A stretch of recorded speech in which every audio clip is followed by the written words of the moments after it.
Good morning, everybody. I know you guys have been dealing with the change in content that I've been going through lately. And some of you have expressed your concerns, so today I thought I would indulge those people and give you a nice course vlog.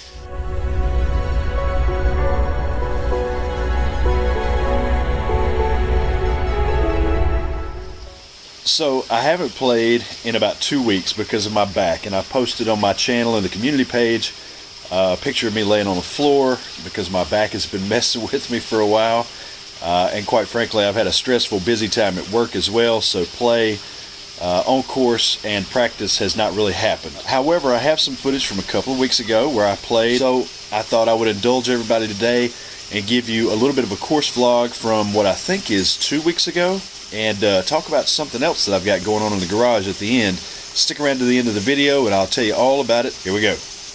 Now, I know some of you are wondering about the state of my game lately, seeing as how I'm doing a lot of club refurbishing videos and golf history videos and stuff like that. So I wanted to be out on course today to show you just a few swings. Just wanted to be able to kind of catch you up. A lot of people have been asking about how's my swing, what's going on, what method are you using.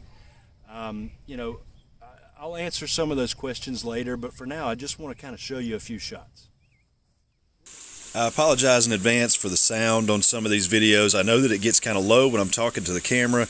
Being outside with the microphone on my phone that I record on, you know, it's not always the greatest thing on the planet. So I'm going to try and give you some different views, some different angles of my swing with different clubs today. You know, I've got a long par 4 here, and this might be the soggiest, furriest fairway in the entire northern hemisphere of the world. It's constantly drenched with water, so I don't expect this one to go very far. But I want to make solid contact and try and put it out there in the fairway. As far as my swing goes lately, I'm really just trying to focus on keeping it simple.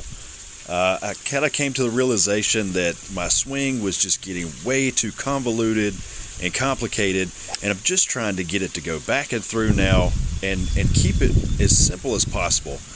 I don't even want to say this because I know that there's probably going to be quite a few people that just jump on top of me and tell me, you know, that I'm moving all over the place and that my swing looks like I'm not still at all. But I really have been trying to focus over the ball on just a single swing thought, that being stillness. So I'm calling it kind of stillness 2.0. This par 3, I'm on hole number 6, and this par 3, it always gives me the stink eye.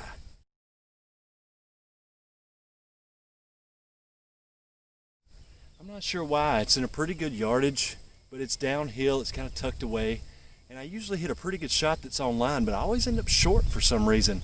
I think I'm counting on the backside of that hill giving me a little bit of a bounce, but this time I'm just going to fly it there. Let me measure this yardage.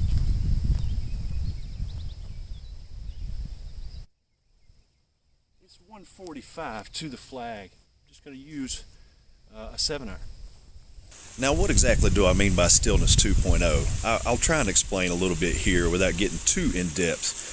But basically, if you've ever been working on a project like for art or around the house or out in your yard, trying to beautify some flower beds, let's say, you kind of lose your perspective if you stay nose down to the grindstone constantly all the time, and you can kind of lose sight of what it is that you're trying to accomplish and how to get there. So now that I've had a little bit of time away from the technique, I feel like I have fresh eyes coming in and looking at it in a different way.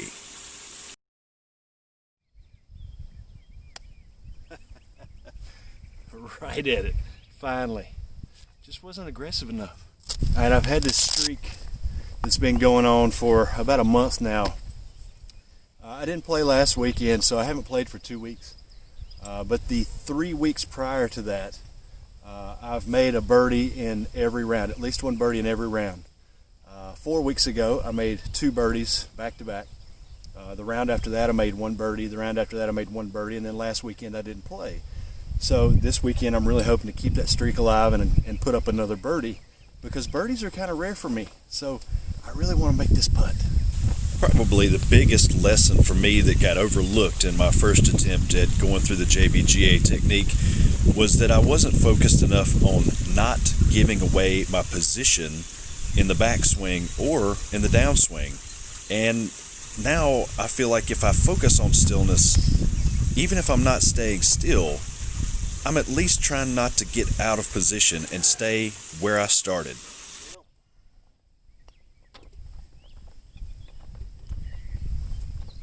I gave it my best shot. It broke how I thought it was going to break. Just stayed out a little bit on me. Nice par though. This is where things get tricky. Tight par 4. Smart money says hit like a 3 or a 4 iron. But I don't know that I'm any more accurate with a 3 or 4 iron than I am with this 4 wood. So I'm going with the 4 wood, and I think I can hit this fairway. Again, I hate to even use the word stillness because I know that there's going to be people out there who watch swings like this one coming up, for example, that are going to tell me, Chad, you are moving all over the place, man, you're not still at all, just stay still, and yada yada yada. All the Monday morning quarterbacks are going to tell me all about how my technique is flawed, so I hesitate to even use the word.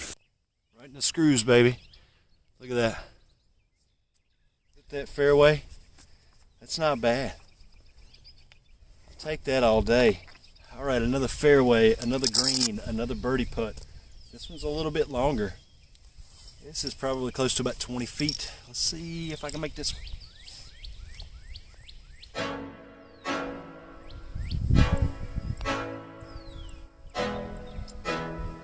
No dice.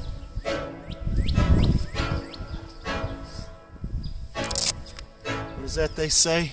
Shoot for the stars and you might hit the moon. I think that's the way it goes. So it's another ho-hum par. Happy with ho-hum pars.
So a little chunky, opened the blade up, it went right at that tree. I think it got through, but it clipped some branches on the way down. I was aimed pretty well left of that tree. What can you do, man?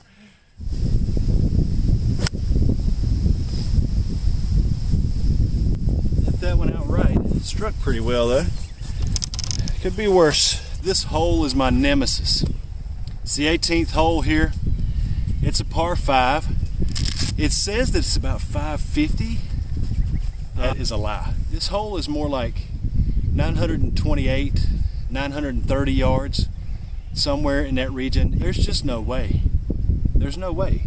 It plays a lot longer than that because it's got a dog leg, and you don't get much run on the fairways out here. But I'm going to try and put a really good drive out there, and I want to see if I can't finally make a par on this hole. I've never parred this hole.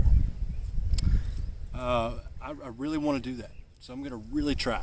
Being focused on stillness over the ball helps me to not give away my position and overswing.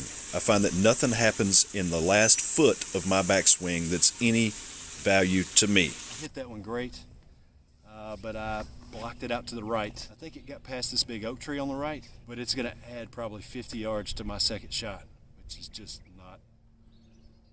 not conducive to par. Okay, so I'm stepping out here into my garage to show you what I was talking about at the beginning of the video. And just so you know, no, I didn't make par on the 18th hole again. Anyway, now that that's out of the way, I'm bringing you out into the garage because I promised you at the beginning of the video that I would show you something at the end of the video that would be pretty cool and interesting and probably deal with future videos. Let me just show you what I got. Ta-da! Check this out. This is some seriously high quality synthetic turf that I got for free.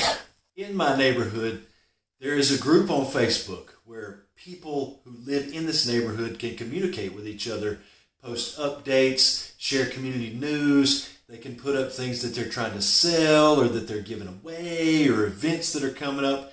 So anyway, I was just cruising around on Facebook yesterday, and this woman posted this giant roll of synthetic turf, and you could see from like the side profile of it how thick it was. It wasn't just that stuff you go buy at Home Depot or Lowe's, all that crap. This was like really good stuff, and she said, come get it today or it's going to the dump tomorrow. Free. I'm like, I'm there. I'll see you in a half an hour. So I go over, and this is a really nice family, and it turns out the guy is a college baseball coach, and they had this turf that they use in their batting cages. And he's got tons of this stuff. He's got access to it all the time. And I went there to get one roll that from the picture that I saw looked like it was about 6 foot by 10 foot, give or take. But it turns out when I measured it, it was actually 8 foot by 15 foot. And then to make it even better, they added to it by telling me they had a second roll. Same size. So it's a total, if you put it together, of 16 foot by 16 foot. It's enormous. Incidentally, I'm not going to put this stuff outside and into my backyard because my wife would probably kill me, even though the baseball coach said that they have this stuff outside and it lasts for years and it does a great job. And I just need a putting mat for my garage, which you can clearly see that I have a giant piece of this turf now